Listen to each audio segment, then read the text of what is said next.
సర్వేశ్వరాయ విద్మహే స్థూలహస్తాయ ధీమహి తున్నో రుద్ర ప్రచోదయాత్. ఈ మంత్రాన్ని జపించండి.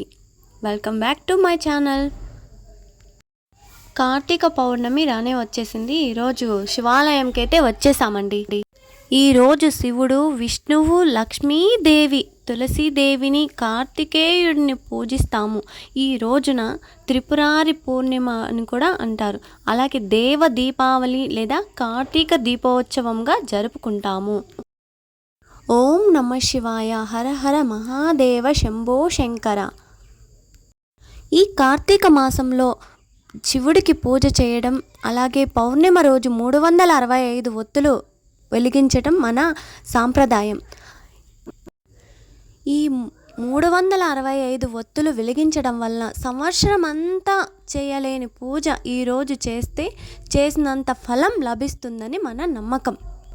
అయితే ఈ దీపం వెలిగించేటప్పుడు పఠించవలసిన మంత్రం ఏమిటో ఇప్పుడు చెప్తాను, వినండి. మమ కార్తీక పౌరామ్యం శ్రీ శివ విష్ణు లక్ష్మీ తులసీ ప్రీతార్థ్యం దీపదాన పూజ కర్మాహం కరిష్యే. ఓం గం గణపతియే నమః.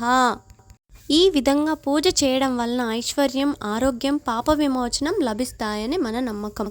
ఈ పూజ చేసిన తర్వాత లక్ష్మీ నరసింహస్వామి టెంపుల్కి అయితే వచ్చేసామండి. ఇక్కడ జ్వాలా తోరణం జరుగుతోంది.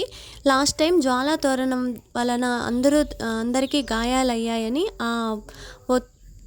ఈసారి మాత్రం ఒకే చోట ప్లేట్ తీసుకొని అందులో వెలిగించు అగ్నినంతా ఇందులోనే పడేలాగా చేస్తున్నారండి. ఓం కాది లక్ష్మీ నరసింహస్వామియే నమో నమః. ఇలాంటి విషయాలు ఎన్నో తెలుసుకోవడానికి మన ఛానల్ని సబ్స్క్రైబ్ చేయండి guys. Thank you for watching. Om